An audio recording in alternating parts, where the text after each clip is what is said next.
moo la gënal man amatuma choix kon avec votre soutien je suis sûr que je réussirai c'est comme ça que j'ai été nommé ministre d'État ministre de l'Intérieur et des collectivités locales et porte-parole du gouvernement ndax ku la defal lii yëpp ndax am nga payam. Assalaamu aleykum wa rahmatullahi taala wa barakatuh mbokki auditeurs yi yéen a ngi déglu seen émission l'info autrement tey jii nag di mercredi le 1er septembre 2021 soxna Rama Diagne assalaamu aleykum wa rahmatullah. waa Serigne Ndiawar maaleykum salaam maa ngi lay ziar Sénégal yi nekk Sénégal. wax naa la ba tàll wa aleykum salaam la ñuy wax. la ñuy wax wax ma la ñuy wax. wa aleykum salaam. waaleykum salaam. Sénégal waaw jàpp naa ko léegi jeex na waaleykum salaam Sénégal bi nekk biir Sénégal. waaleykum salaam Sénégal bi nga xam ni mu ngi nekk ci diaspora bi ñu nekk Thaïlande Argentine ñëpp ñuy bind njabar rek foo mën a nekk Jidda foo mën a nekk le monde entier ma Rama Diagne mi ngi jaar ci rajo sunu kër di leen nuyu di leen ñaanal di leen wax ni yal na leen yàlla musal ci mbas mi amiin yaa rabbal aalamiin ngeen yokk ba yëg ko amiin amiin yàlla na leen ci dégg rek doy amiin amiin maa ngi nuyu tamit ñi nga xam ni ñi ngi daan seen doole ñoo xam ñi ngi ci salon de coiffure yi moo xam ñi ngi ci dans les jardins y a pas de métier ñoo xam ñi ngi ci restaurant yi lépp lu ngeen di liggéey rek yal na ca yàlla ànd mën leen jox xaalis ba xaalis boobu fortifié ngeen mën di dimbale waa Sénégal ak ñi di wax jaay naa leen ko démb nee naa leen bu leen fàtte yéen lañu yaakaar wallaay la bu ngeen leen bàyyee du baax ci ñoom wallaay du baax ngeen leen bàyyee billahi bàyyi ngeen ay cadavre yu dox parce que ci yéen lañu yaakaar yokk nañu lépp def leen rek ngir yàlla du ngeen am fayu nit di ngeen am fayu yàlla ma delluwaat nag di wax li nga xam ni mooy kër gi nga xam ni ñu bari dañ koo ragal moo tax xëy nañu ko nabbal def ko muy Rëbës dina juddu fekk ko fi toujours même chose toujours même architecture mais te kat ñoom mais soxna Rama xam nga Pape Ndiaye bi doon def émission balance dañ ko arrêté woon ndax benn waaw xaw ma ko mais dégg naa histoire am dama seetaan démb benn audio buñ ma yónnee ci émission bu mu def Walf Fadjri di nettali condition de détention am jeex na tàkk di wax ne fañ ko xam nga mën na seede fañ ko defal garde à vue nee na bu guddee mbooti mooy génn ak ay kaña allahu akbar waxuma la kaña waaye lu leen def ci karo yi bu fa jaan génnul nga sant yàlla nee na ci karo yi te dañ ko ber wallaay te peut-être dañ ko ber moom te ma nga fa fekk ñu asma ñu jabeet ak seddaay bi ci nee na ci karo yi lañ leen di tëddal foofu xasaw xunnu salti kon na ku bëggay colal xam nga ni loolu mënta ne te ñoom nag soxna Rama wax na dëgg de damay wax toujours ni man su may def dara may def dara sax di ko imaginer tey damay bàyyi sa kër gi Ndiawar ndax dama lay bañ a catu man dama bëgg toujours lu may def rek lu nit kii def rek na ko imaginer ni ci boppam lii de man bu ma sañoon lii laa ko def kaso sax mën nga koo defar mu nekk loo xam ne di dafa baax waaye nga bàyyi nit ñi daal ñu dankali ko parce que tu te dis que du ma fi ma sa dëkk tu te dis que peut-être buñ ma falee heure balaa ñu maa jàpp ma ni rëkkas taw wala bu ma pare kenn du ma topp ndax président laa wa kon naa ko defal doomi sénégalais yi fii ku sàcc ginaar ñu dugal la ci te tous nos ministres là sont en train de prendre tout notre argent là te ñoom ñoo ko mérité kenn du ci tëdd kaso ñoo am sëriñ de lay ñoo am sëriñ ma dellu nag Ndiawar di jaale xalif général des Baye Fall démb ba léegi maa ngi laan la Ndiawar dama tiit parce que man gëm naa ni dee am na gëm naa ni yàlla mooy yóbbu waaye ñu baax ñi yàlla mi ngi leen di yóbbu rek mi ngi yóbbu ñu baax ñi vraiment ba yow si sa bopp danga naan ñu baax ñi ñu tedd ñi yàlla nag xamul ku tedd ak ku baax ki ko liggéey rek kooku la xam ñi ngi koy jaal kulli murit kuy murit ñi ngi koy jaal may daanele rek su ma toogee nii di wax Ndiawar dama naan alhamdulilahi rabbil alamin ndax toujours Ndiawar nit bu waxee mu yegg yàlla la dëgg la am na be aswaay ma nga toog fee ñu koy sampal bu téel nga wax am na koo xam ne poosam la nekk pour mu uriner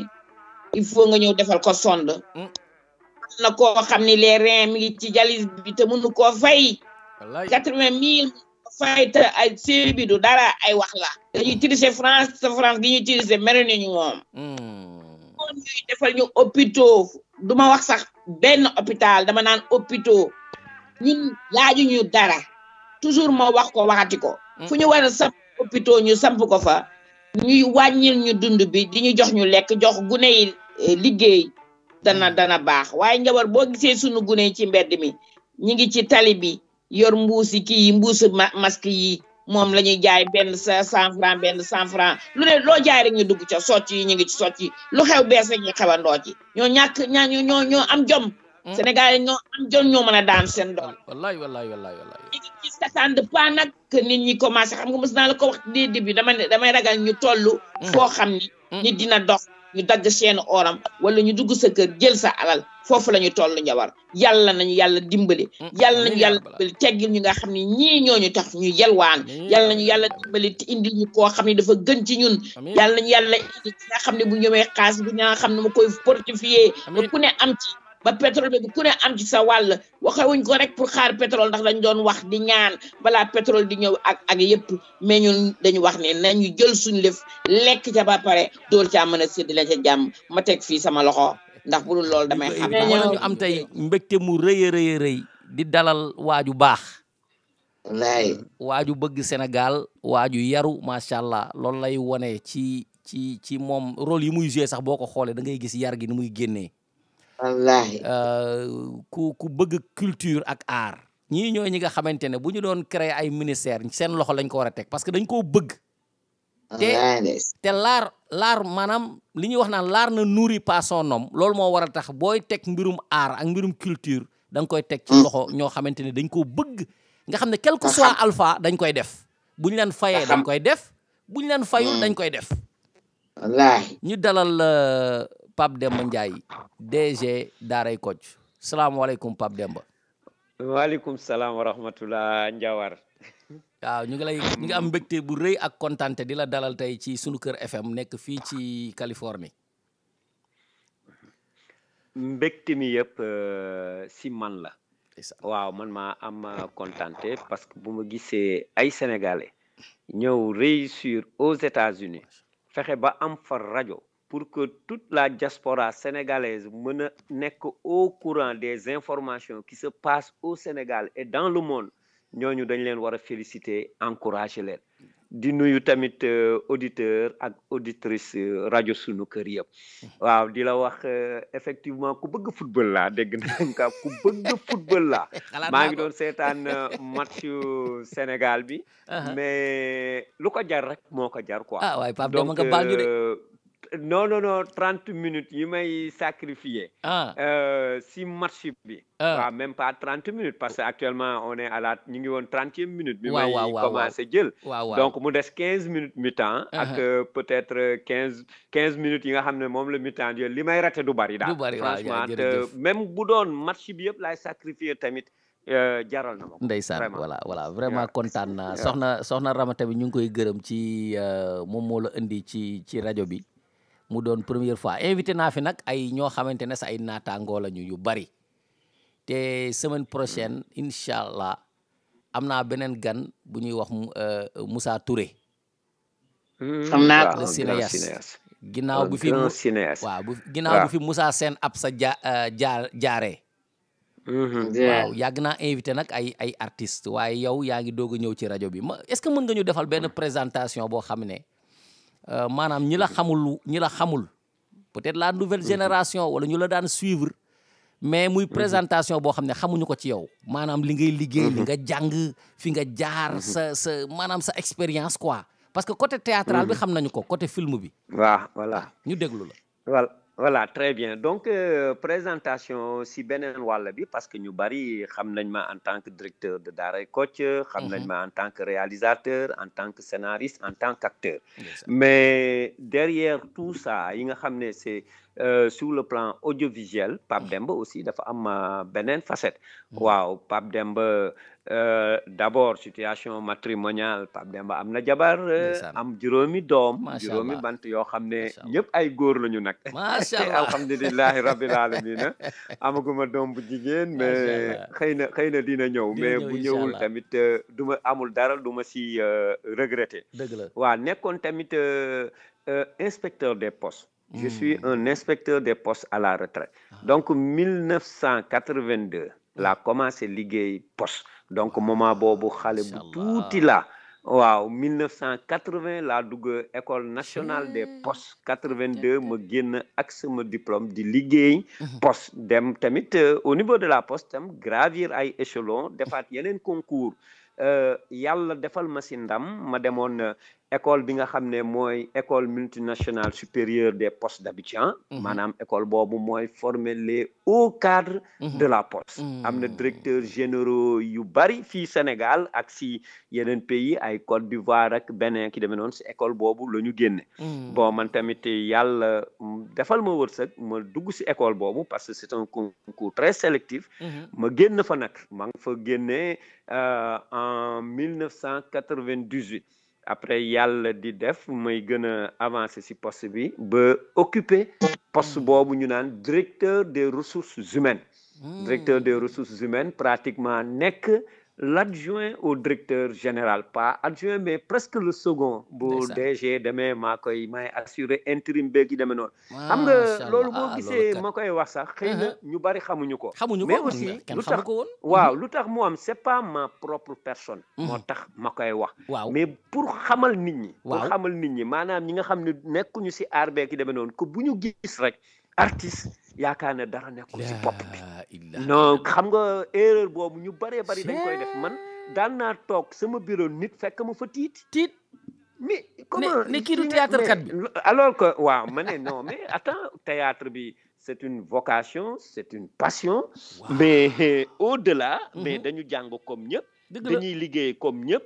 on peut occuper de hautes fonctions donc loolu du may defee présentation boobu pour nit ñi la mais aussi en même temps pour mes collègues artistes xamal leen ne bon xam nga l'art ne nourrit pas son homme au Sénégal donc surtout la jeune génération nañu jàng seen jàng waaw bu ñu waree dem cité nañu dem bu ñu waree dem si école de formation yi nañu dem nañu assurer d'abord seen derrière sur le plan professionnel après nag lépp lu théâtre bi wala audiovisuel indirect day nekk loolu tubaab di tudde une cerise sur le gâteau waaw donc et puis même sur le plan intellectuel boo jàngee demee daf lay dimbali nag ci sa rôle yi quoi bon donc waaw daf la ci dimbali bu baax a baax waaw donc loolu moo may permettre ma laaj la parce que man mi sax je suis vraiment très très très très très surpris ndax amoon vision boobu ci maanaam bu dee yow sax du ma bett parce que xam nga koo xam ne moom mooy créer scénario bi mooy bind script bi li nga war a def yëpp moo koy bind kooku moom daf lay leer na jàng na te am na formation mais li ma ci gën a yitteel mooy te ma bëgg la cee laaj question mooy jeune génération bi daal donc ñoom war nañu xam ne maanaam jàng bi bokkul dara ak côté artistique bi mais yow boo demoon tey ba yow da ngay def audition biir Daaray Kocc waaw dañ daan def audition au niveau de Daaray Kocc parfois ay artistes yi nga xam ne du ñu bëgg a bokk on ne peut pas mënuñu jël ñëpp xam nga ñun école Daaray Kocc au-delà même c'est école de formation le centre de formation depuis Cheikh Tidiane Diop alors mënuñu woon jël ñëpp mais ñi nga xam ne bëggoon nañu envoyer seen fiche yi demee noonu am na ay moment dañ leen daan woo ñu ñëw def audition ñu tànn si ñi nga xam ne yaakaar nañ ne ñoo gën a joxe satisfaction buñ leen di tester quoi waaw donc effectivement dañuy def audition donc maa ngi def sax damay dellu ginnaaw tuuti damay dellu ginnaaw tuuti parce que bu ñu waxee Daaray Kocc rek dañuy wax Cheikh Tidiane Diop est-ce que mën nga ñu wax ci Cheikh Tidiane Diop loo xamante ne nit ñi xamuñu ko woon xëy na boobu ñun gone lañu man dama ko daan seetaan te film yi muy bind maanaam da nga ciy jàng daanaka mënoon nañu dellu ginnaaw jël film yi muy bind ñu def ko ay livre livre yoo xam ne day nekk ay contes de fées di ko joxe ci école yi nit ñi di koy jàng.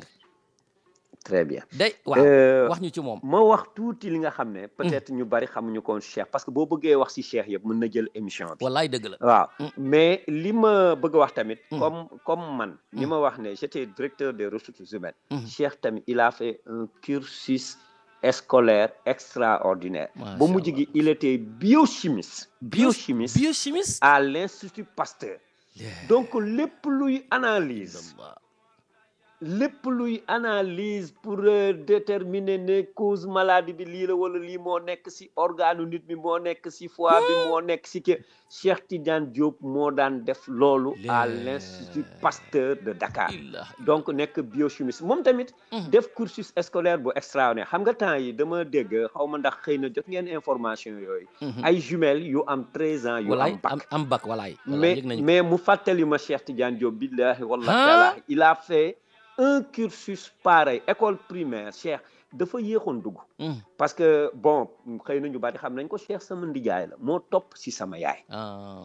mais papam alxuraan la gëmoon dëgg la benn doomam du pour dugal doomam école il n'en était pas question sama papa man moo doon instituteur jàngalekat moo convaincre papa yi Cheikh Tidiane Diop pour mu bàyyi ko mu dugal ko école mais comme il était un peu âgé moment boobu bi kay pa bi di jox carte blanche papa yi Cheikh Tidiane Diop Cheikh était un peu âgé donc il fallait ñu tëbal ko ay classe donc dañ ko 4e la dem après sauté 4e dem 2e après jege 2e soog a dem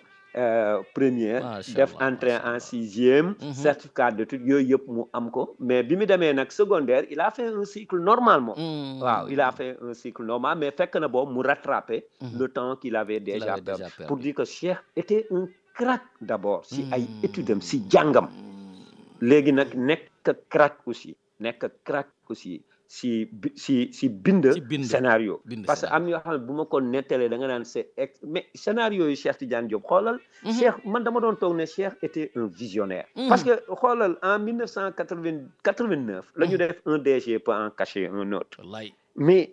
buñ ko doon tegaat tey jii mais c'est les mêmes réalités qu'on a aujourd'hui sur le plan politique détournement yi ni gars yi di def di combine si biir kii yeeg yi demee noonu ak syndicalisme yi ni ñuy doxalee syndicalisme yi ñuy doxalee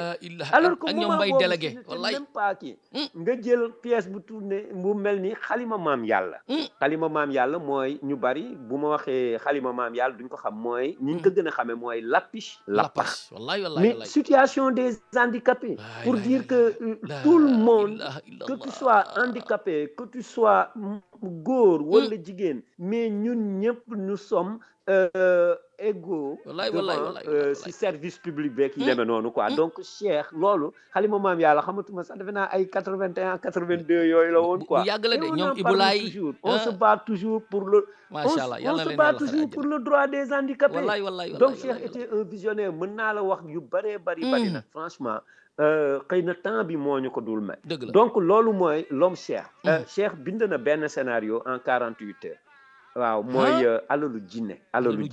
mooy bi kii di abal or bi fekk Jack doon ko changé ki demee noonu ba mu créé benn scandale bu rëy entre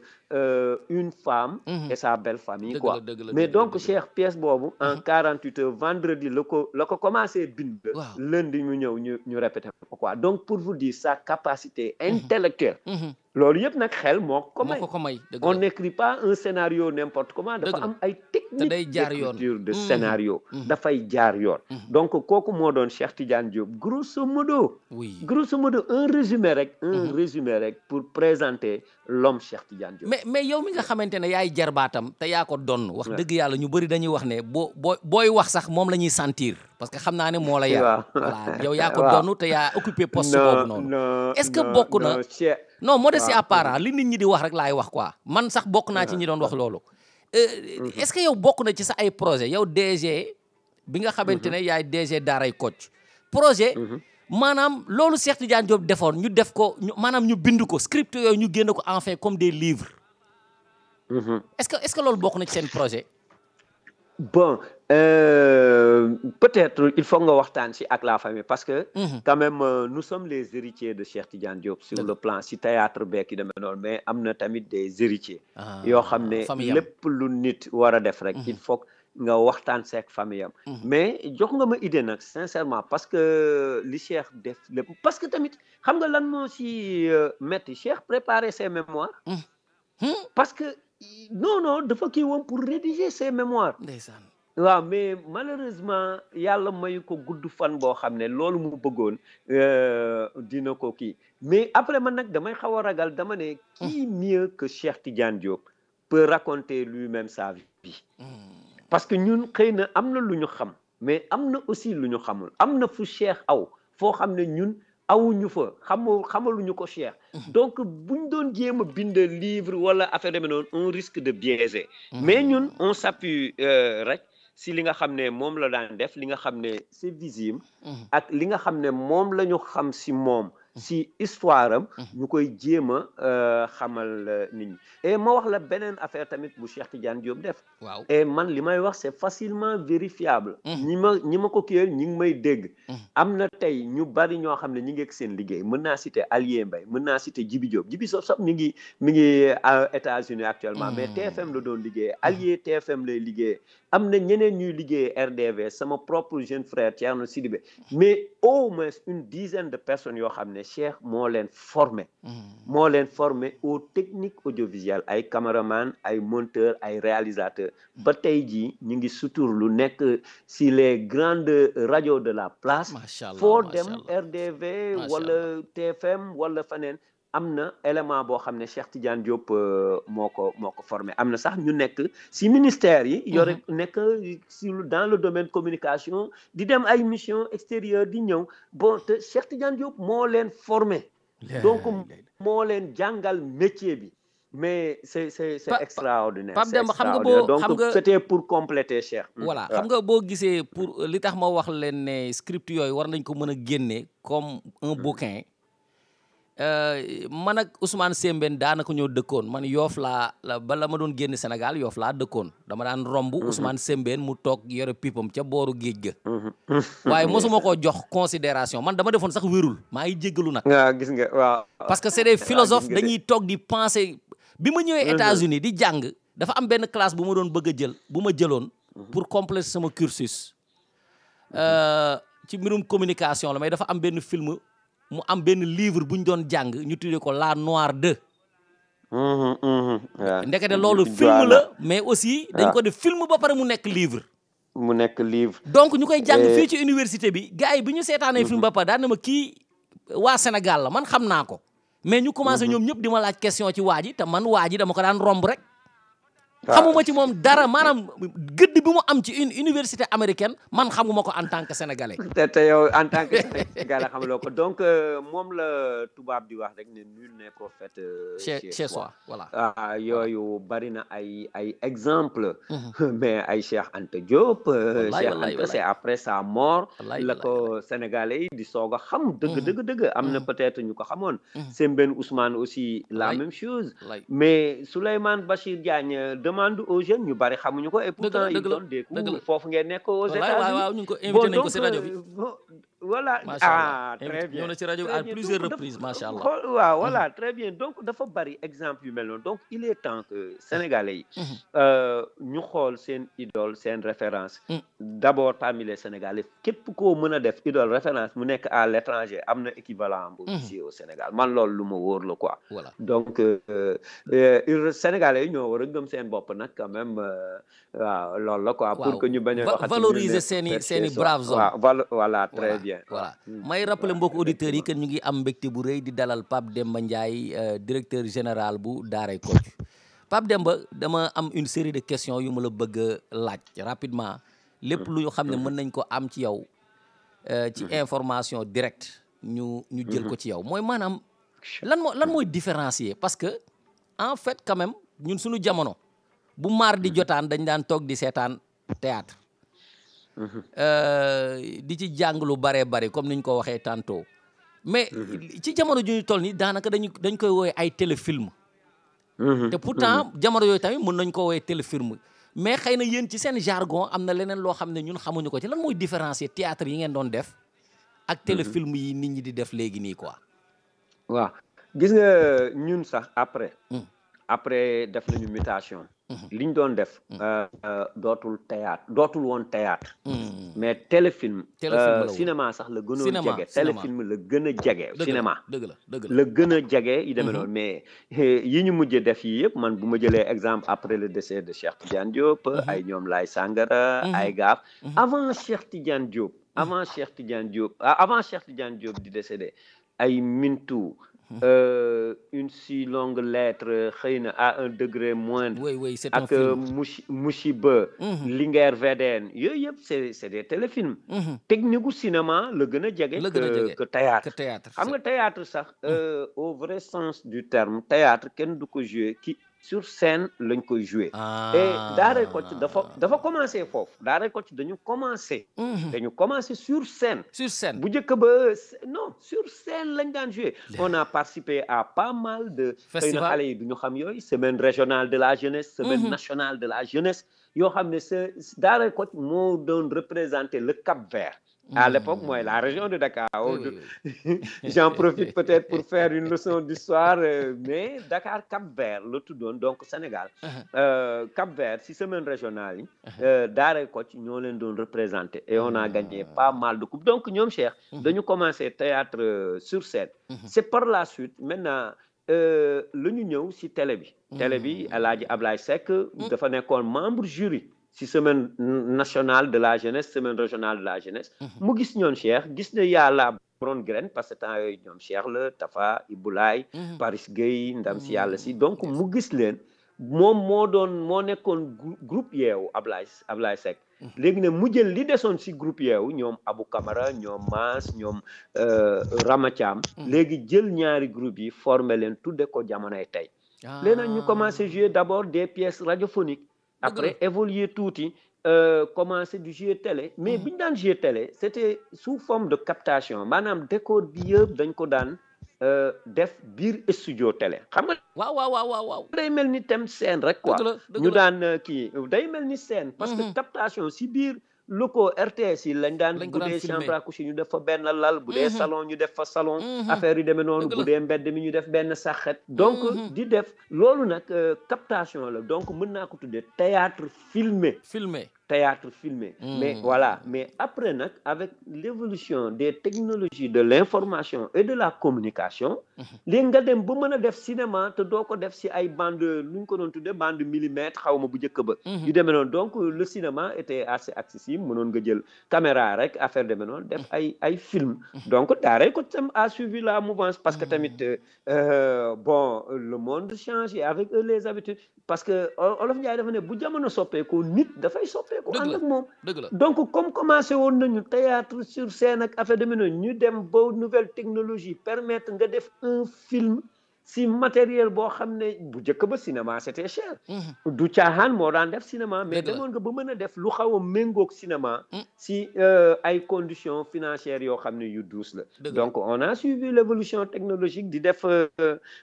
def téléfilm comme ñëpp mais téléfilm bi quintessence bi théâtre yi amoon parce que loolu moo def succès Daaray Kocc dafa jël téléfilm jéemul xool li nga xam ne moo neex extérieur jéemul xool ne gars yi ay nga wone sa truc moo leen di kii nga wone ay lii moo leen di neex wala nga saaga moo leen di neex wala affaire de non Daaray Kocc demul si cette voie liñ daan wone si théâtre yi pur et dur moom lañ jël transposé ko si téléfilm donc c'est les mêmes leçons de morale c'est les valeurs sénégalaises qu'il fallait mettre en évidence c'est l'éducation c'est la sensibilisation pas de scène de violence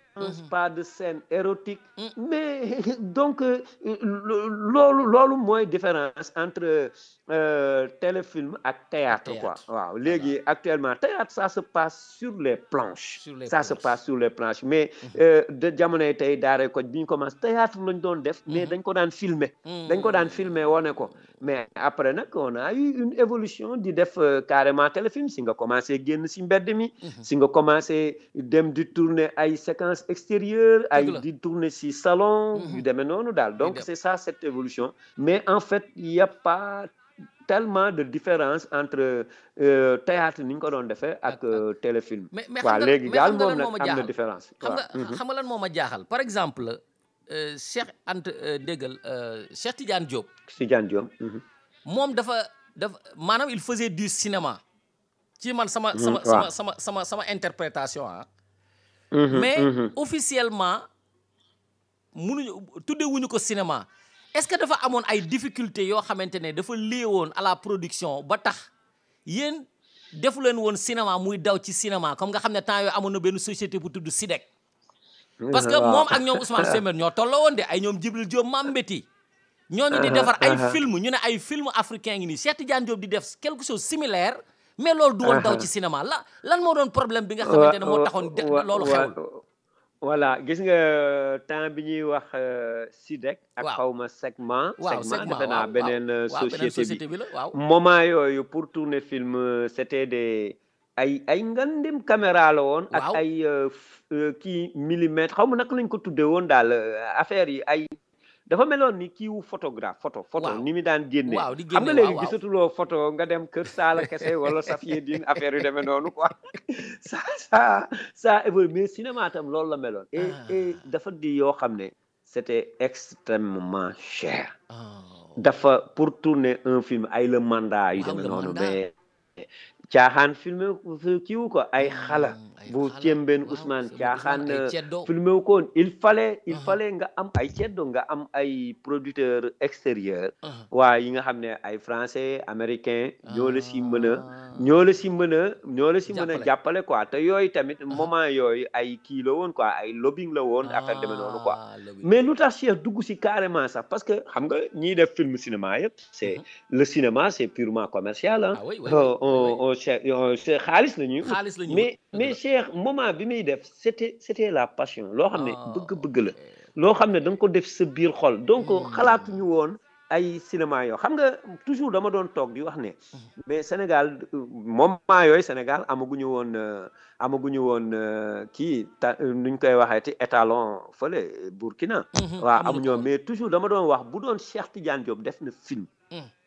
defoon na film kon gagné woon nañu étalon du Yenenga bu yàgg et même léegi sax étalon bi je me dis même étalon yi ñu gagné je me suis dit bon peut-être ay réalisateur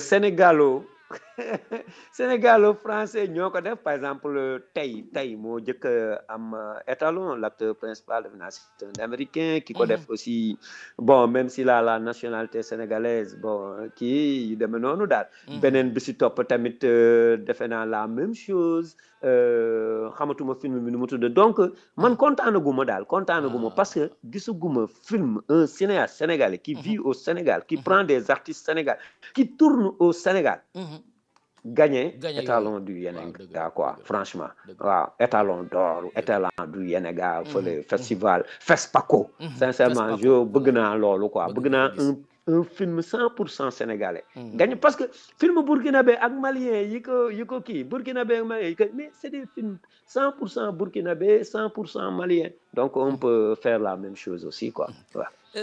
beneen question bi ma am bëgg la ko laaj mooy par exemple su ngeen doon def seen audition yi xam nga des fois day am ñoo xam ne dañuy yore caractère intellectuel doo leen gis sax ci yëfu caaxaan lu sérieux rek di nga gis nit koo xamante ne moom filmu caaxaan sax du ko jouer maanaam c'est le jeune intellectuel et tout ça est-ce que loolu c'est lié maanaam au niveau d'étude de l'acteur ñii di reetaanlu tamit est-ce que c'est parce que c'est lié à le caractère maanaam fu ñu toog rek kenn du ñepp ñu jox leen rôle yooyu naka la audition yi doon demee ba nga mën a xam ne kii bu ma ko joxee rôle bi da koy toj waaw parfois oui parce que ñun d'abord dañoo amoon fiche d'audition il y avait tous tous les renseignements toutes les informations concernant artiste bi nga xam ne prétendant la pour dugg biir daaray Kocc donc niveau d'étude am sa carrière professionnelle ndax mës na théâtre affaire de mel donc avant ñuy dem audition on a une petite idée kii lu mu mën ak lu mu mënul quoi voilà léegi nag mais buñ lay auditionné duñ la rek xool si kii boobu gis nga audition dinañ la feccaloo sax nañ la feccaloo wala woy loola bien que mënoo c'est-à-dire xam nga affaire boobu ñu bari c'était pas pour xool ndax kii mën na fecc wala pour mën na woy c'était pour voir ndegam mën na dindi tout complexe buñ ko joxee rôle ak kii demee noonu quoi waaw loolu la woon donc audition tu peux embrasser kii mais nag boo xasee ba bokk bu ñuy jox rôle pratiquement dañ lay jox par rapport ak li nga méngool xam nga man Cheikh dindi na benn rôle parce que benn moment maa doon directeur artistique daaray Kocc donc maa doon def casting mais dama daan def casting mais Cheikh jékki-jékki ne non bu ngeen bëggee lu baax Pape Demba yaa war a jouer rôle bi rôle de comme si Karneka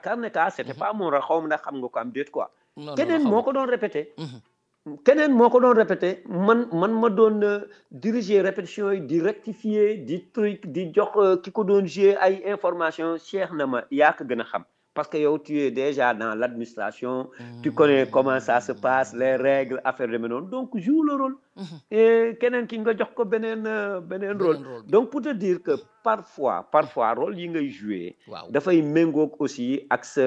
expérience ce que tu es sa expérience professionnelle parce que il n'est pas dit mais nag un artiste doit se mettre dans la peau de n'importe quel personnage il y a des artistes yoo xam ne loo leen jox musique et kooku exemple bi nga xam ne moom laay tànn toujours mooy Ibou Laye il n'avait pas kii intellectuel trop waaw mais boo ko joxee rôle DG mu joué ko nga jox ko rôle planton mu joué ko nga jox ko rôle comique mu joué ko mais avec une aisance extraordinaire nga jox ko rôle docteur mu joué ko et pourtant il n'avait pas amul woon kii intellectuel yi quoi garçon des salles waaw garçon de salle voilà très bien xam nga foofu mu ngi joué garçon des salles là avec benn mimique benn comédie oui boo xam ne c'est extraordinaire nga ne kii rôle planton rek la mën a jouer alors que boo ko joxee rôle DG mu joué ko il a joué plusieurs fois le rôle d'un DG et a réussi ça et pourtant kii musul toog dans un bureau à ma connaissance waaw ku mel ni Tafa sax daan na liggéey EGCAP yu mel noonu quoi mais Ibou Laye extraordinaire et puis bu waree wax français bu waree wax wolof day wax wolof par rapport au rôle kooku moom defe naa yàlla moo ko mais daf ko daan cultiver tamit da daan travailler ay rôle am quoi waaw léegi li ma bëgg a xam aussi mooy xam nga su ma ko comparer toujours ak fi nga xam ne ñun fi la ñu dëkk muy Californie dafa am fi ay école pour acteurs te bu ñuy jouer film ñooy dem wane seen cursus mais aussi daal di demander application pour bokk ci ñu ñuy auditionner te ñooñu dañuy mën a lire script bi mokkal seen part ñëw jouer ko Sénégal dafa mel ni affaire répétition est-ce que damay laajte rek est-ce que sunu niveau éducation bu baax moo waral peut-être tamit sunu acteurs yi bokkuñu ci maanaam ci dans de grands films cinématographiques maanaam comme ni nga xamante ne en Afrique francophone ni ivoiriens yi di amee chance di dugg ci yenn film di ci for jàll ci ñun olof la ñuy gën a làkk mais te alors que sunu script yi dañ koy bind en français est-ce que foofu amuñu ci handicap maanaam ñàkk école de formation pour mbirum téléfilm am nañu handicap bu rëy man par exemple je te dis quand bu ma scénario yu ma mës a def yëpp musuma def scénario boo xam ne damay toog di expliquer di maanaam di toog di expliquer wala bind nii résumé affaire demee noonu scénario bu ma def man billahi wala dama ko bind du début à la fin et en français la ñu mën a bind dialogue yëpp ngay bind léegi bu fekkee nag benn artiste boo xam ne amul niveau intellectuel boobu il peut pas am na ñoo xam ne nag yàlla may na leen xel mais quand même pour te dire rek c'est très important pour un artiste au moins nga am un niveau d'étude qui te permet de lire et de comprendre un scénario. Parce que scénario bala ngay mën a dugg ci biir scénario yi bala ngay mën a dugg ci sa personnage il faut nga comprendre, et pour comprendre il faut lire. Il faut lire et comprendre aussi sa capacité intellectuelle da lay permettre nga ne bon kii mooy sama protagoniste, kii mooy sama antagoniste, kii telle situation la. Le réalisateur ou bien le scénariste il te met avant ay dialogue yi demee noonu wala dans chaque partie du dialogue day wax naan les yeux pleins de larmes wala tristesse wala l'artiste est ému yi demee noonu, mais loolu émotion boobu nag yaa war a xool nag nga koy génne parce que kooku scénariste bi mënu ko génn, réalisateur mënu ko génn, metteur en scène mënu ko génn, artiste bi rek moo ko mën a génn. Artiste bi kese moo ko mën a génn. Donc pour artiste bi génn ko tamit il faut mu comprendre. Parce que donc waroo comprendre rek sa rôle quand tu joues un film wala waroo comprendre ton rôle, mais da nga war a comprendre scénario bi d'une manière générale. waaw comme loolu il faut nga lire ko comme livre la parce que livre la ñi lay jox réplique. mais il faut nga xam lan lañ lay wax ak yow loo leen di tontu. si ngay mën a indi sax sa grain de sel yow. si ngay mën a indi sa grain de sel parce que parfois il faut que artiste bi tamit indi une valeur ajoutée, parce que loo gis dafa am lu ñu tuddee valeur ajoutée. maanaam li nga xam ne yaa koy dolli si li nga xam ne neexoon na ba pare amoon na valeur. yow nga ñëw yokk si dara. waaw donc artiste bi pour mu yokk dara il faut mu comprendre quoi, et donc man à mon avis jàng bi. waaw c'est important. du ma wax ne c'est comme ni nga koy naka lañ koy wax. primordial mais c'est nécessaire. c'est primordial c'est nécessaire du ma ko wax mais c'est important. ça peut aider waaw mais gis nga comme li nga wax naan effectivement aux États-Unis gars yi dañuy jàng mais acteur dañ koy jàng dañ koy jàng fii amoon na école des arts mais léegi amatu fi am na ñu bari et xoolal ñi génn école des arts ñi ma xam ñi génn école des arts yëpp c'est des artistes confirmés. boo jëlee Ibrahima Mbaye Thié, Ibrahima Mbaye Sopé wala nga jël Kader Diarra wala ñeneen ak ñeneen. mais ak Yacine Fella c'est des artistes yoo xam ne dañu aw école des arts donc liggéey ak ñoom day yomb. mais léegi école des arts est-ce que fonctionné na. mais les autres métiers du cinéma dañ koy jàng, scénario dañ koy jàng. même boo demul ñun on n'a pas eu la chance man bi may intéressé aussi théâtre amuñu woon chance Sénégal am ay école de formation en technique de montage, en technique d'écriture de scénario, en technique de réalisation, mais man il m'arrivait avant may def film ma dugg biir internet ñëw dugg si Google di interroger li ma bëgg di def ay recherche lii naka laa ko war a defee affaire yu demee noonu quoi si sama kii personnel aussi samay connaissance personnelle lan mooy plan moyen lan mooy plan américain lan mooy gros plan naka nga war a defee cadrage bi. Mais même boo ko jàngul école actuellement mën nga def ay recherche pour xam loolu mooy lan, mais loolu la nag ñu bari deful nag quoi, et c'est dommage alors qu'ils en ont la possibilité. Ñun amuñu woon possibilité bi. Cheikh amul woon possibilité. Cheikh musul toog si centre de formation pour jàng nu ñuy réaliser wala nu ñuy bind scénario. yàlla moo koy may xam nga am na yoo xam ne may yàlla la. mais am na yoo xam ne tam wóor na ma ne Cheikh jàng na ko nii ba jàngal na ko boppam mën ko def quoi. waaw jàngal na ko boppam très bien. donc man j'invite la jeune génération quand même ñu suivre l'exemple de Cheikh Tidiane Diop. waaw Pape Demba xam nga téléfilm toujours dafay influencer une culture. par exemple tey les grandes nations tey comme fu ma dëkk fii Hollywood xoolal tey mode de vie américain ni ñu koy wonee maanaam dañuy dem ba léegi dañ ciy roy bu ñuy wonee di wane sa slip sol pantalon bu gàtt sa slip di feeñ di bàyyi check down xam nga ni ngay waxee ni ngay waxee jigéen na ma yàlla jégal sax am na ñoo xam ne sax fóonante ci téléfilm américain lañ ko jàngee mais lan moo waral suñu gouvernement yi du ñu maanaam liggéeyuñu pour ñoom tamit am une influence de vie sénégalaise pour montrer ko à l'extérieur wane ne ñun li mooy suñu mode de vie am ñi dañ lay wan seeni building wala seeni oto wala seeni nit ñu wér te rafet te boo ñëwee doo ko fi gis parce que ay artistes gis nga loolu nga wax. Le cinéma dafa war a véhiculer la culture d'une nation donc instrument la. instrument la maanaam kii boo xam ne mën nga ko jël pour influencer sa culture. mais américains yi n'en parlons pas ñoom loolu la ñu def. mais xoolal aussi Inde. la culture indienne. bon dañu dem ba mais dem nañu imposer nañu seen culture. ba fii au Sénégal dafa amoon ay groupe de danse indo ñoo xam ne dañu mën a woy indo. wallaay dégg naa soxna Rama Diagne moom rek la mën. dañu mën a woy dañu mën a fecc dañuy sax làkk indo.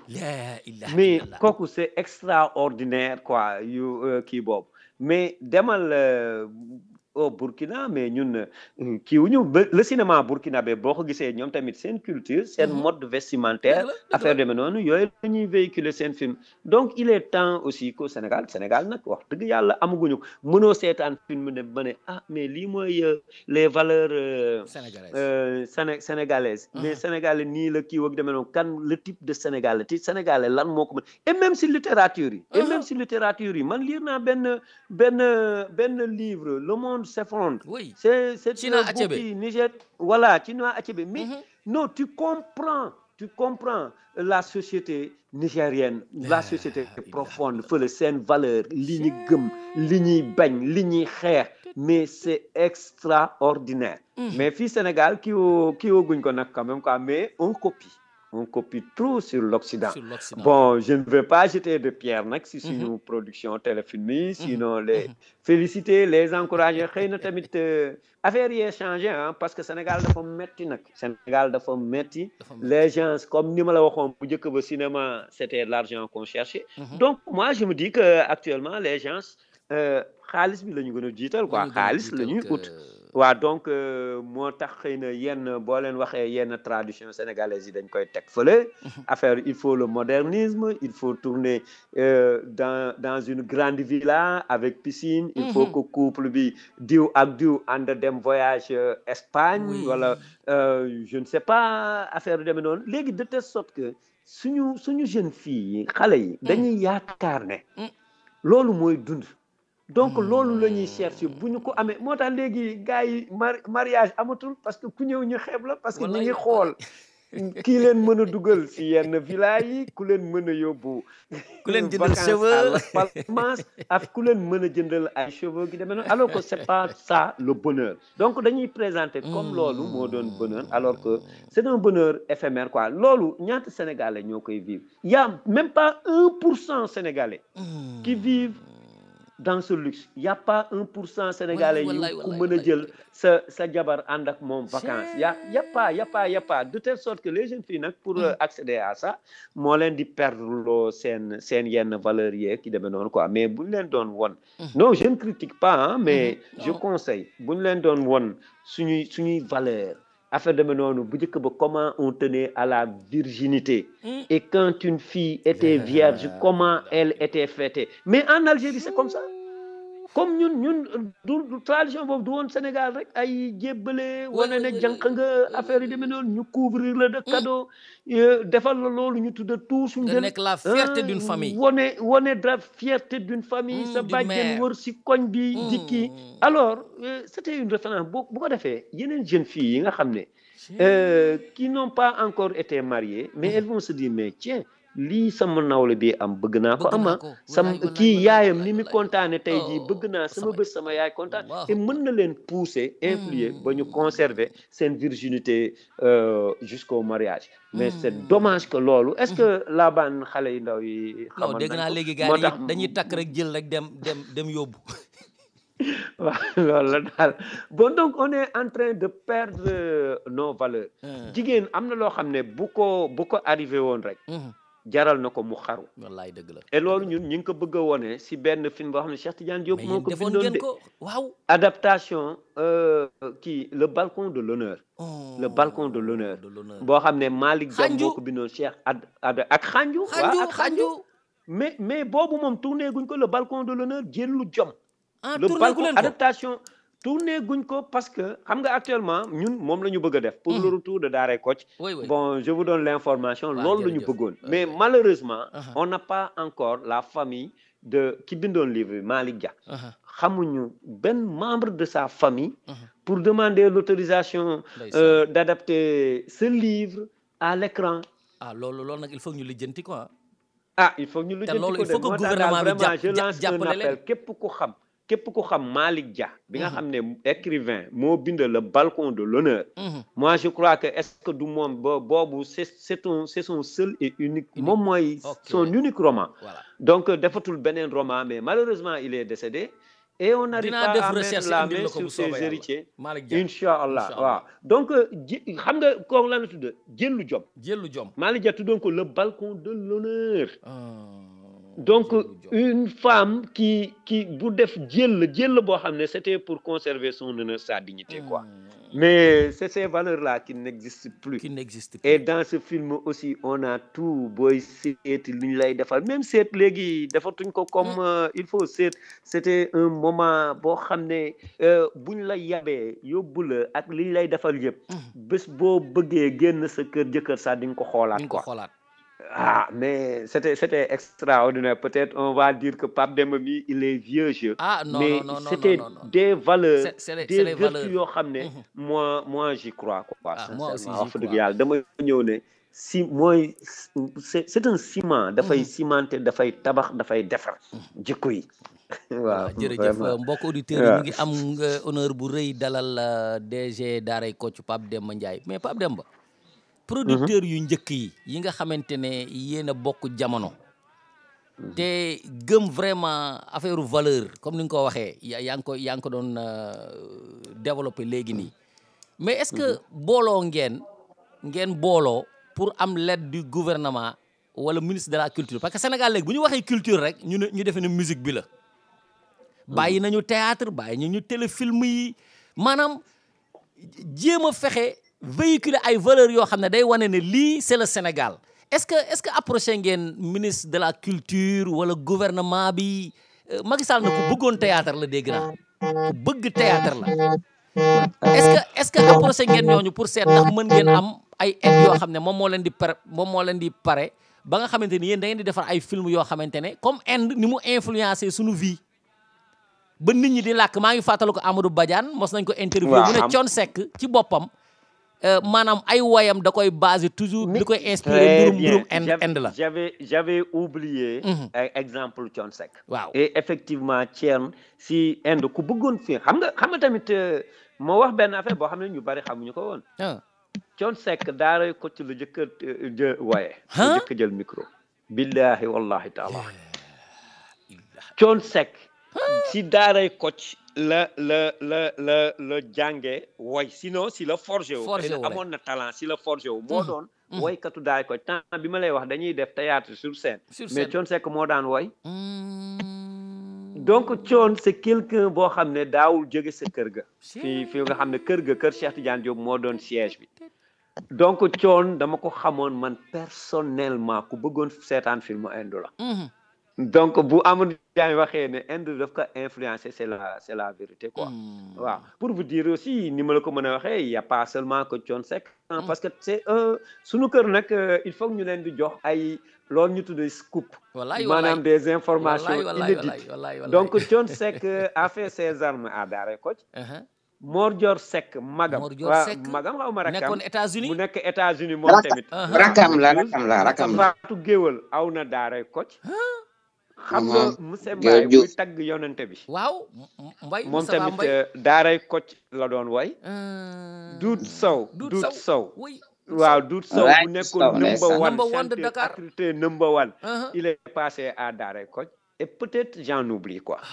Donc Daaray Kocc c'est une histoire. non billahi non Daaray Kocc c'est une histoire donc ñi ma la limal yëpp mu nekk des chanteurs confirmés. non ils sont passés à Daaray Kocc.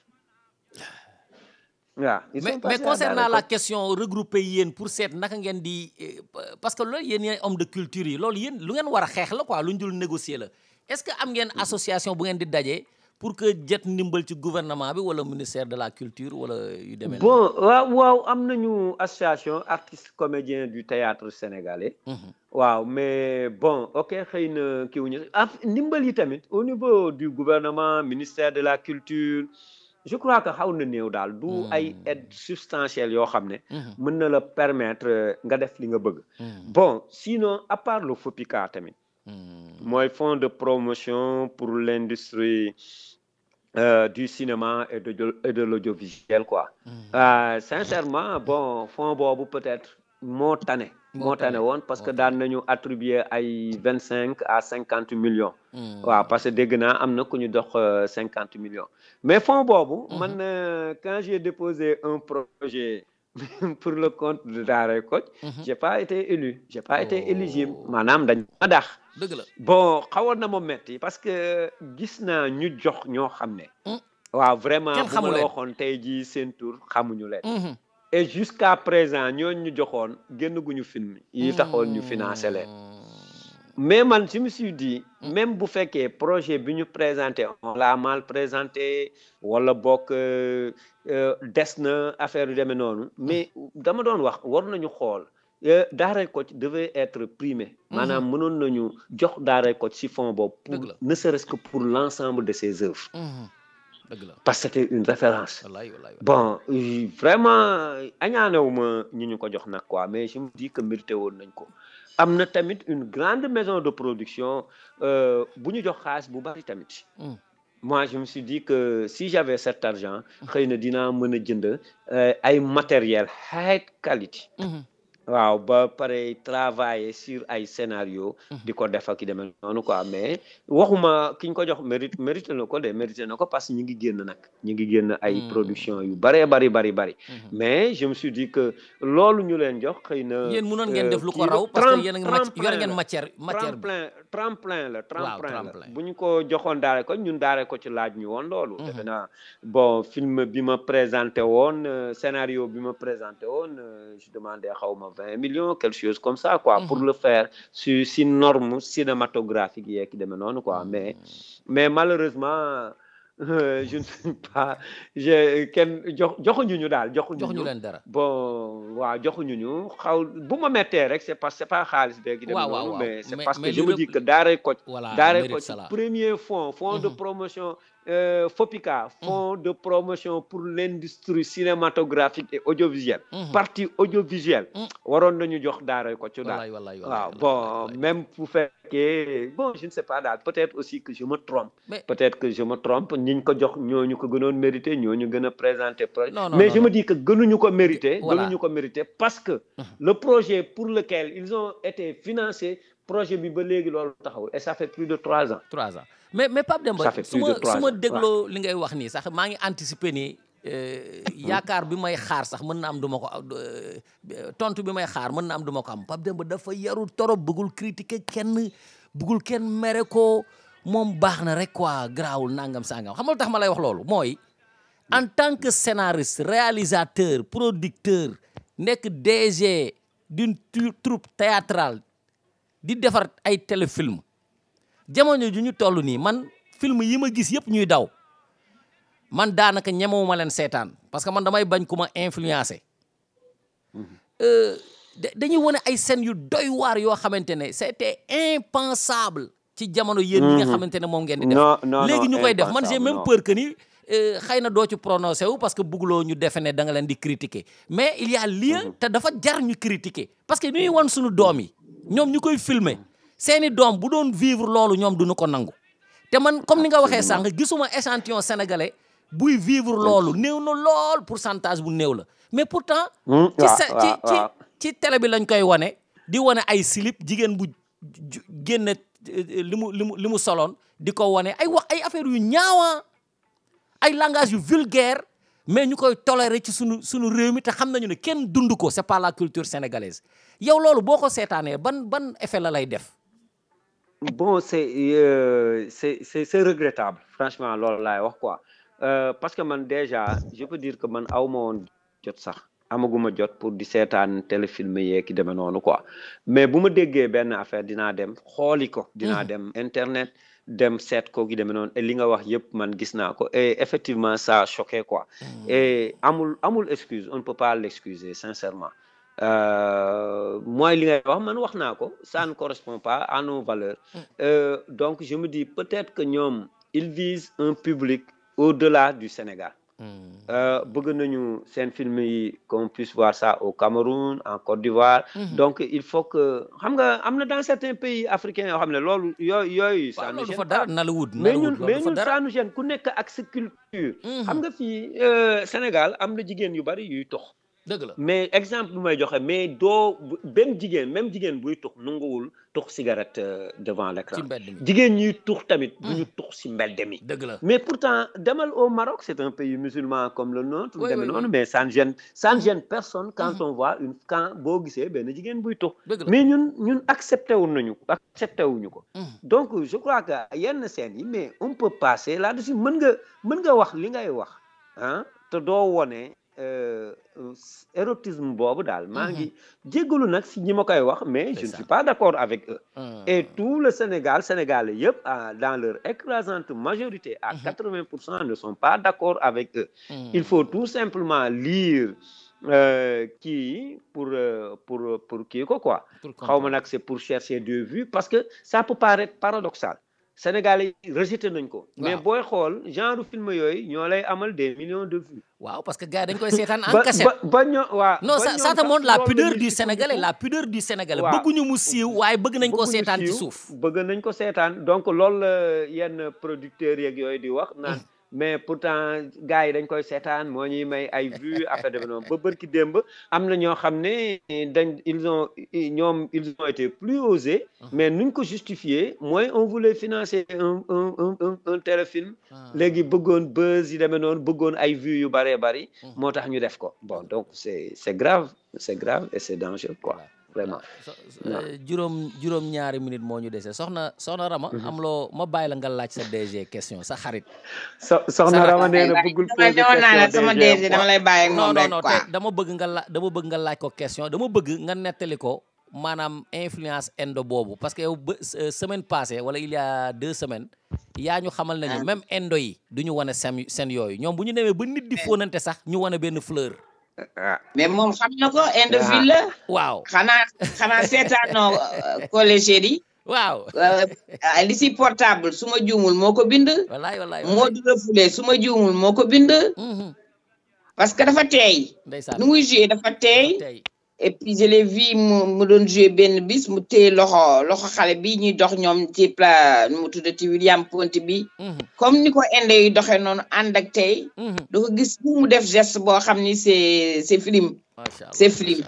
voilà du filmé sérieusement man musuma am chance jouer ak moom mais ñi am chance jouer ak moom man j'ai regardé tous ces films il a réalisé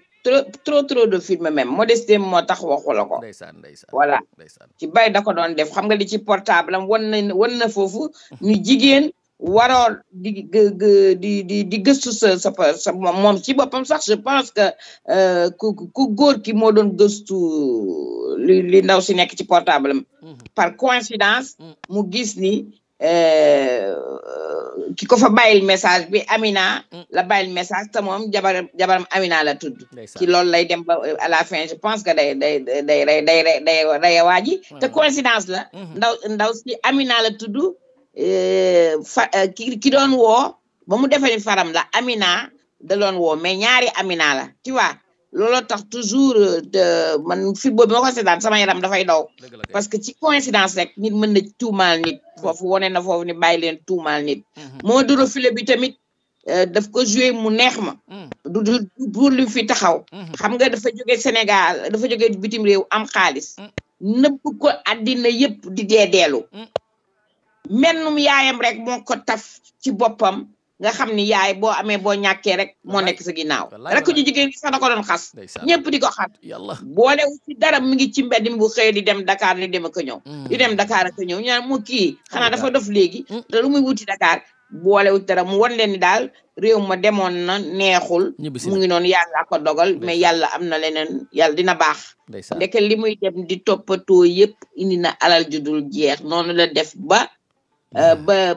réaliser rêve am mag ji rak di commencé di ko wax ay sama mag yaay ja nga xam ne moo jàppoon te bàyyi mu defal ko teranga ju ëpp doole man damay seetaan film sincèrement seetaan naa film Cheikh seetaan ko kenn mënu leen xàmmee nag man moo tax suy wax sax damay préféré bañ a dégg baatam tellement que benn baat lañu benn waxin lañu yar laa ko xam teggin am na sutura te it li nga ko wax ko sans question boo xam ne ma defoon fa nga jëm gis nga réalisateur yi c'est pas facile léegi-léeg nga réalisateur gëdd la ba nga perdre yow li nga war a wax da ngay paniquer mais moom de am naag dal te ñu jaayam ànd naag dal ànd na ñoom dal man loolu laa xam ci ñoom vraiment nit la koo xam ne ku amul problème daal te ku mën métier la dafay ci day bind ku mën métier waaw Amadou Diop est-ce que am na kenn ku nekk ci panel bi ku am question bu mu bëgg a laaj sunu invité waaw man day amoon naa question yu bari yoo xam ne waroon naa ko posé waaye comme émission bi noonu la demee. waa acca damay gàttal samay wax. allez-y yow écrivain nga xam nga yéen a bokk ci mbir mi donc comprendre nga acca ñu jéglu la. voilà xam nga waa ji Pape Demba Ndiaye. waaw poste la doon liggéeyee te poste boo fay liggéey da ngay jàng. damay dëggal li mu wax.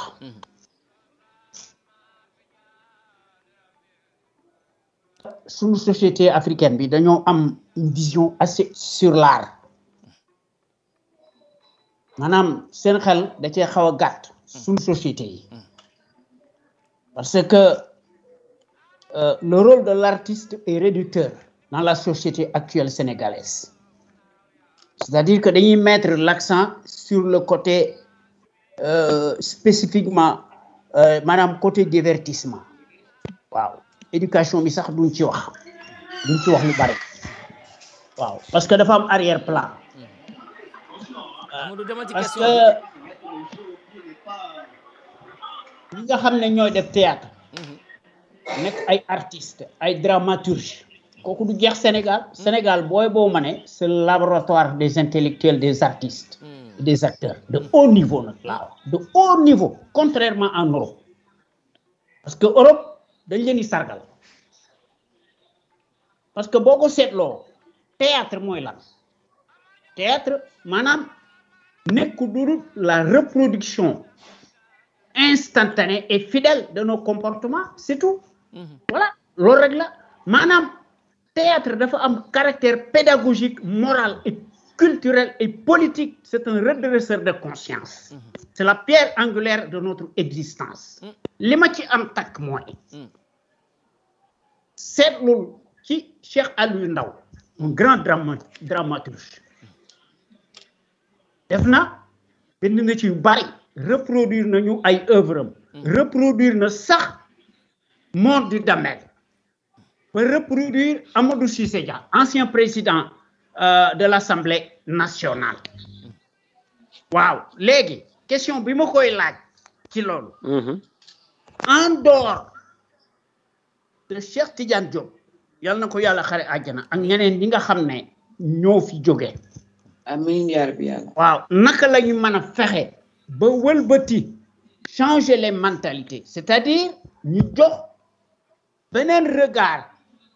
ci l'artiste maanaam en tant qu'acteur parce que société bi dafa am maanaam li ñu gisee acteur l'artiste c'est réducteur naka lañ koy mën a changer parce que société bi dañ ci am grille de lecture waaw assez étriqué dafa tuuti waaw loolu mooy vision société bi naka lañ ko mën a changer parce que Sénégal dafa am maanaam ci boo seetloo ci théâtre yi pas tous maanaam société bi maanaam ñi joué ci théâtre parce que dafa wax tout à l'heure na da ngaa war a jàng effectivement parce que boo jàngu day am problème parce que boo seetloo ci Sénégal ces dernières années surtout ces derniers mois là maanaam théâtre ci Sénégal dafa am un caractère déviant et défiant waaw ci société bi lan mooy tax ba ñu mën koo changer mu am ci benn regard positif ñu bañ ko teg rek ci divertissement. voilà Pape Demba dégg nga question bi. waaw dégg naa question bi mais kii moom daf may nuroog un professeur de théâtre parce que écrivain la nag mi ngi écrivain wax très bien parce que il parle de Cheikh Aliou Ndao il parle de Cissé Dia yu demee noonu pour wax ko tamit gis nga ñooñu mu wax noonu Cheikh adapté na seen kii parce que daaray Kocc bu njëkk ba laa bi ñu daan jouer sur scène on a joué les derniers jours de Lat Dior waaw Moustapha Diop moo si doon Lat Dior Thione Seck moo doon Baaxaan le fils de Lat Dior ma dellu si encore quoi bon li muy wax aussi c'est extrêmement important que kiiwu acteur c'est ridicule mais li muy wax nii c'est un débat long et c'est un débat profond boo xam ne comme si on faisait les états généraux du théâtre sénégalais ou bien de la culture sénégalaise donc il faut que ñu dugg ci débat bi à fond si nii rek mënuma ci wax man lu ma ci mais d'abord man li may jëkk jàpp mooy la formation d'abord quoi mais fii amatul formation amatul école formation boo xam ne mooy kii xale yi moo leen di tette jàpp seen loxo pour former leen au métier école des arts amatul école des arts dafa amoon musique dafa amoon théâtre dafa amoon section yu bari mais léegi amatul mais quand même l'État je crois mais xaw ma nag lan la ñuy def Diamniadio dégg naa ñu ngi def Diamniadio benn kii ak yi demee noonu au métier du cinéma mais il faut nos réalisateurs nos scénaristes il faut qu'on les forme wax leen ñun lan mooy suñuy valeur affaire lan la ñu war a véhiculer jox leen exemple sur les États-Unis jox leen exemple sur l'Inde pour wax leen ne ñun suñu cinéma ak suñu théâtre fii lañ ko bëgg a jëmale dañu bëgg mais quelque chose a été fait en Inde qu'est-ce qui a été fait en Inde ba loolu am xaw ma nag États-Unis moom bon mooy loolu xamuma mais on peut s'inspirer de l'exemple de l'Inde naka la ñu def à travers le cinéma ñu véhiculer seen culture ba yeneen réew yi sax di ko adopter quoi bon donc pour l'instant je veux dire li ma bëgg a wax mooy amuma trop ay idée si question yi muy posé ki demee noonu parce que c'est un débat d'intellectuel c'est un débat d'intellectuel li muy posé nii c'est un débat d'intellectuel xëy na bu ñu ko doon wax ci rajo beeg yi demee noonu xëy na ñu bari sax waaw du fi xaj bon donc loolu la daal dëgg la Pape Demba xam naa waxtu wi ñu la joxoo bi ñu la waroon waxtaan ak yow jot na maa ngi jégalu bu baax Ahmadou Diop xam naa ne mënoon na def une émission entière ak yow parce que lu mu xam la ci wàllu écriture rek yu demee noonu dama lay bàyyi rek lan mooy doon sa dernier mot booy tàggoog ñun message boo xam ne da nga koy lancer peut-être aux jeunes producteurs ak soppe yi nga xamante ne peut-être ils sont éparpillés un peu partout dans le monde doon la déglu tey ci sunu kër FM am na ñu bëri ñu ma bind di wax ne xam nañu la bu baax waaye nee nañ c'est la moralité en mouvement ndeysaan ci rôle yi ngay jouer li ngay dégager dal geeg macha allah ak yëpp bëgguloo critiquer sax un artiste xëy na yow ci groupe Daaray Pod tu dois être dur pour que yow li nga bëgg ñu def ko mais nee nañu daal macha allah ban message ngay lancer à l'état même à l'état pour ñu jàpp culture xam ne culture yamul ci musique ak yooyu yëpp mu doon message boo xam ne mooy mujj tey ci sa waxtaan bi ñuy waxtaan ak yow.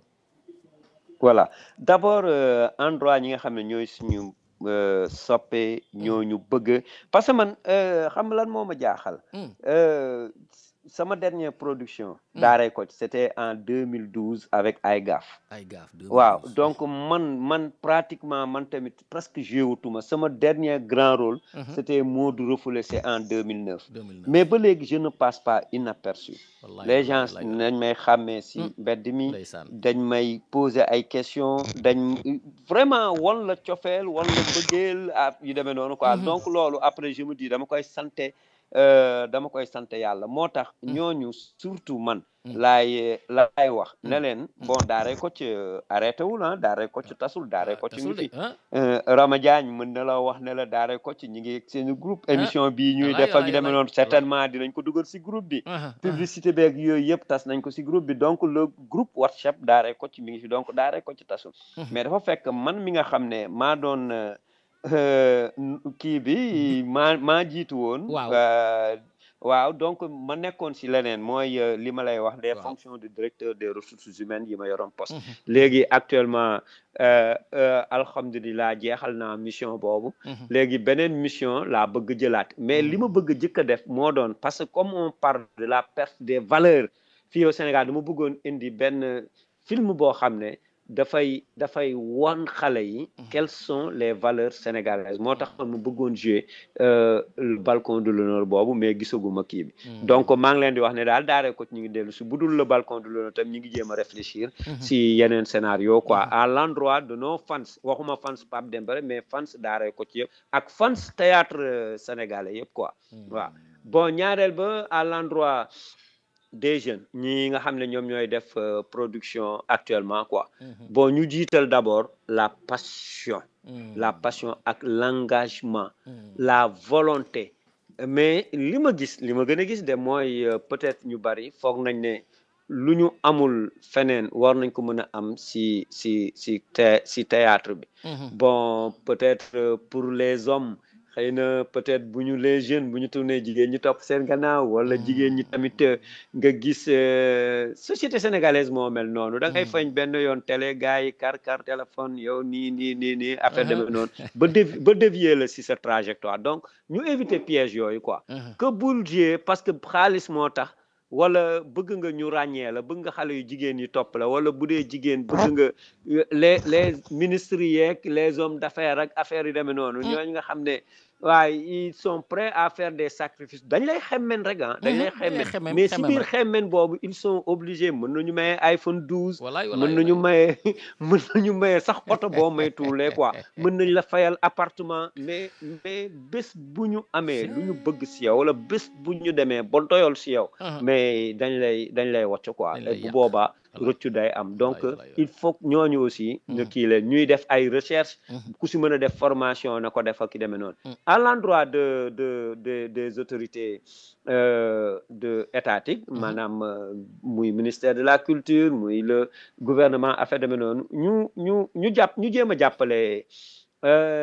théâtre bu baax d'abord ñu ngi doon def effort vraiment ñu ngi doon def effort avec le fonds de promotion de l'industrie du cinéma et de l'audiovisuel FOPICA parce que fonds bi 1 milliard la woon defe naa sax actuellement 2 milliards la mais c'est encore insuffisant 2 milliards moom 2 milliards bu dee film cinéma laa wax Sembène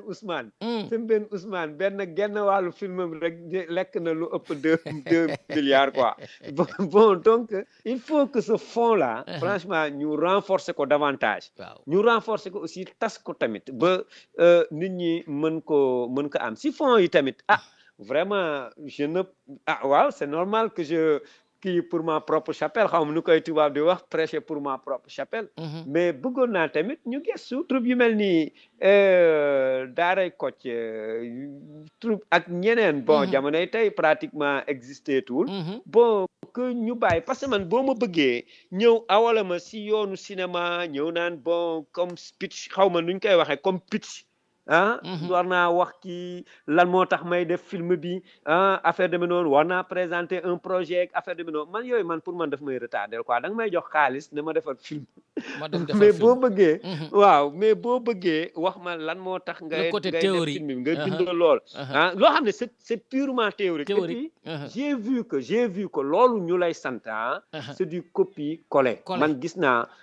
copier-coller c'est pas les mêmes réalités en France aux États-Unis loolu lañ lay def ay boo bëggee def film ñu ne la pitch bi nga ñëw taxaw présenter ce film affaire yu demee noonu non c'est pas les mêmes réalités qu'au Sénégal man boo ma bëggee dugal si yooyu bëgg ma defal écriture cinématographique naa ma ni nga ko bindee nii parce que le cinéma dafa am langage cinématographique man daal langage bi ma xam mooy langage bi nga xam ne moom la Sénégalais yi comprendre te gis naa Daaray Kocc depuis 1980 ba tey ba film bu ñu mujj a def 2012 la donc pendant 32 ans les gens nous suivent et nous apprécient defuñu dara mais nit ñaa ngi continuer di ñu wax nit ñi ngi continuer du ñu wax c'est du lii la ñuy gis ak demee noonu mais yéen fu ngeen nekk lu tax du ngeen kii donc les gens comme les gens aiment ce que nous faisons mais nañ ñu jox ñu mën a satisfaire les Sénégalais tamit quoi mais ñi ma gis par exemple ñu financer leen c'est des films qui sont rejetés par la plupart des Sénégalais booy xool am na système ñoo xam ne financé nañ leen ils n'ont pas encore produit les films pour lesquels ou bien les séries pour lesquelles ils ont été financés bon donc moi je réclame ma part je ne dis pas du gâteau quoi ma part de ce fonds destiné à la promotion du cinéma et de l'audiovisuel. Nous sommes dans le domaine de l'audiovisuel et nous méritons franchement Daaray Kocc mérite de bénéficier de ce fonds vraiment c'était mon dernier mot bon di remercier vraiment di remercier sunu kër waaw parce que wax naa ko au début sincèrement man xamuma leen woon maa ngi koy soog a xam mais j'ai eu la curiosité seetaan yenn kii yi gis naa ñi ngeen jot a invité et tu me dis que invité ngeen nu mu tuddati kii awoon na fi ñi ma doon wax kii Touré ak Moussa Touré moom la ñuy jël sama Moussa Touré Moussa Sène Absa góorgóorlu Moussa Sène Absa mais de grands cinéastes yoo xam ne ils peuvent nous apporter quelque chose franchement donc je me dis que yéen a ngi topp actualité culturelle actualité Sénégal yéen a ngi wéttali la diaspora sénégalaise donc tous mes encouragements yéen tamit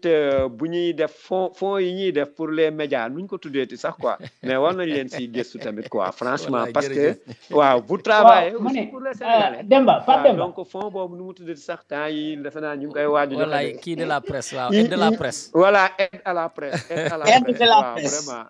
donc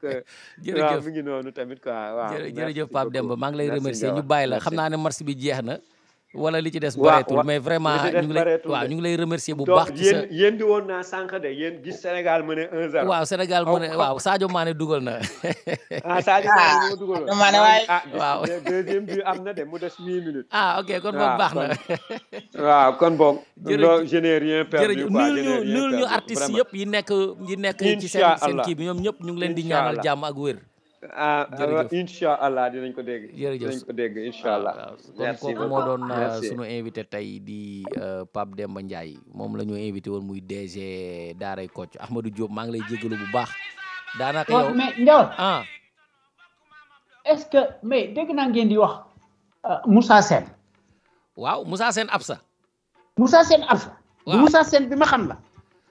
te dëkk Mbour le producteur de film ma ne Moussa Sène ma ne Moussa Sène mi ma wax Mauritanie la jànge xam ndax moom la am déet c'est un intellectuel de haut niveau moom la sax wallaay mooy defar moom la sax parce que bu dee Moussa Sène Moussa Sène la non Moussa Sène la sax danañ ko invité waat ñëw na à 2 reprises ci rajo bi gis nga waajooju indi na fi débat indi na fi débat ci Sénégal xaw ma gis nga ko wallaay mooy ci corona bi mu amee ndeysaan mooy lettre boobu mu bindoon bind ko Macky Sall waaw wax nga dëgg wax loolu tout à l'heure affaire politique dafa làq ko ci Sénégal affaire artiste moom la parce que bëgguñu ñu wax moom la day bind moom la voilà ñëw na ci rajo bi à 2 reprises cinéaste la ndeysaan xam naa ko dinañ leen invité ñoom ñëpp fu mu toll nii ci sunu reprise bu bees bi daanaka du ñu bàyyi fenn incha allah musiciens yeeg parce que aussi musiciens yi ñoom Asmith groupe Asmith musiciens yeeg théâtre kat yeeg homme de culture yi peintre yeeg ñëpp dinañ leen invité bu soobee yàlla écrivain yi aussi di jégalu nag képp koo xamante ne dégg nga fi loolu neexu ñu ngi lay jégalu mais soxna Rama kontaan naa trop di la gërëm maa la gën a kontaan waaye gis nga man devant DG du ma wax dama yaru na j'espère que waxtaan wi neex na la bi ñu am léegi non ça m'a beaucoup plu wallaay dañoo rusante quoi ndekete yow Thione Seck la jiitu Daaray Kocc yow loolu mosoo ma koo wax man Thione Seck bi moo ma jiit Daaray Kocc loolu xaw ma ko woon mais après bi mu jógee Daaray Kocc sunu kër ñoo doon bokk benn lal bu ñuy tëdd dañ daan woy endo maa ngi moom waaw mais yow temps yi dinaa la invité nga woyal ñu endo de déedéet loolu moom xamoon naa fa nga jëm du ma la kabi mere dil me hayala hatahe doy na nahi déet kakan la kooku Abdou Khadir la xaaral ma reer ba pare waaye ndax yow boo réeru kabi hayala hatahe mu ne yenn saa yi nga bëgg dara te loolu nga bëgg méngoowul ak li nga xam ni yow moom nga war a am kon ku nekk la ngay bëgg doo ko am la nga dul bëgg rek moom ngay am kabi yi yenn saa yi bu ma yëngal waaye bu ma yëngal jërëjëf soxna Rama ñu ngi lay remercier tax dégguñu la man ko da doon reer li tax waxul. wallaay moo tax waxul. ñu non dama kontaan man moo gisee gars yi di déroulé mu normal rek. ndeysaan du ma bëgg sax. gis nga ko de. dëgg la gis nga ko sama DG noonu moom boolewul dara ki wax. yi ñëw waaw noonu la quoi dafa bu jaaree yoon rek je félicite et maa ngi déglu. dëgg la voilà loolu la. dañuy ñëw yemale fii waxtaan wi di gërëm Pape Demba di ñaanal aussi seen association boobu. ngeen créé artistes yi dajaloo fa yàlla na leen yàlla gën a dëgëral yàggal leen fi. waaw ba ñu revenir ñu avec d'autres productions yoo xamante ne day mettre en valeur suñu culture dem bay influencer non seulement les pays limitrophes mais aussi l'extérieur. waaw parce que loolu la cinéma di jariñ quoi waaw boo gisee gars yi di toppandoo gars yi fii ci réew yi di toppandoo acteurs yi loolu moo ko waral quoi influence su musique kii wa Hollywood bi moo ko waral di gërëm ñëpp di leen jox ndax daje suba incha allah ci beneen émission soxna Rama ma bàyyi la nga tëj. kon dugg nañ ceeg bisimilahi rahmaani rahim génn ceeg alhamdulilahi rabil alamina dalaloon gan gu spécial sama DG moo tax ma xawoon a yaru di leen wax nous vous disons à demain même heure même jour jërë ngeen jëf gars yi gudd leen fan waay. ëpp ma fi xam-xam donc loolu mu koy def ba yàlla def mu yóbbu ma def ma direct